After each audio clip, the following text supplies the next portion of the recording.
دلوں کے اصلاح کے نتیجے میں پھر کیا لوگ بغیر عدالت کے تیار ہو جاتے ہیں اللہ کا قانون ماننے کے لیے، سمجھ جاتے ہیں، تربیت ہو جاتی ہے، ایسی اصلاح ہو جاتی ہے جس کے نتیجے میں کوئی قانون کا ڈنڈا ہو نہ ہو، کوئی کیمرہ لگا ہو نہ لگا ہو۔ آج کل تو سارے لوگ کیمروں کی وجہ سے پابند ہیں، سی سی ٹی وی کے کیمرے لگے ہیں، بازار میں بھی کیمرے لگے ہیں، دکان میں بھی کیمرے لگے ہیں، کئی بھی کیمرے کی زد میں کوئی آ گیا، ٹریفک راڈار لگے ہیں سڑکوں پر تو لوگ کنٹرول میں ہوتے ہیں۔ اگر یہ کیمرے نہ ہو تو لوگ پھر کنٹرول نہیں ہوتے بلکہ غلطیاں کرتے ہیں، جرائم سرزد ہوتے ہیں۔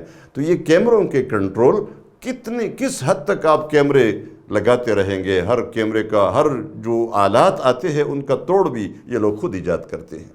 لیکن جب دلوں کی اصلاح ہو جاتی ہے، دلوں کی اصلاح ہو جاتی ہے، پھر کیا ہوتا ہے؟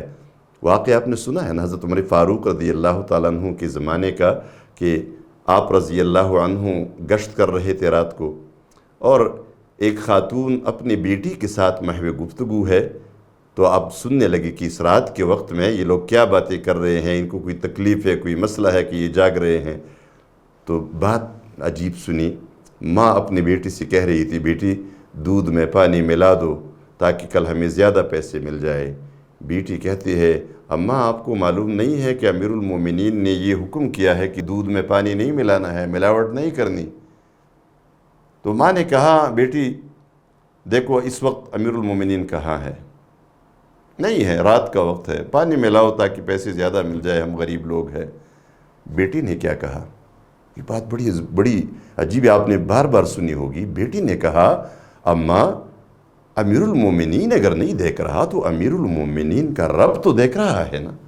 یہ ہوتی ہے دلوں کی تربیت۔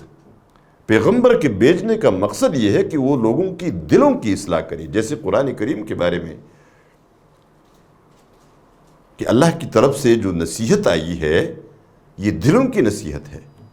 وَشِفَاءٌ لِمَا فِي الصُّدُورِ، یہ دلوں کی امراض کا علاج ہے۔ مطلب یہ ہے کہ دل کو تیار کرتا ہے اللہ کی بندگی کے لیے، دل سے وہ ساری گندگیاں ختم کر کے صاف ستھرا اللہ کا دین، اللہ کی بندگی کا تصور وہ دلوں کے اندر بٹھا دیتا ہے۔ لا الہ الا اللہ، لا الہ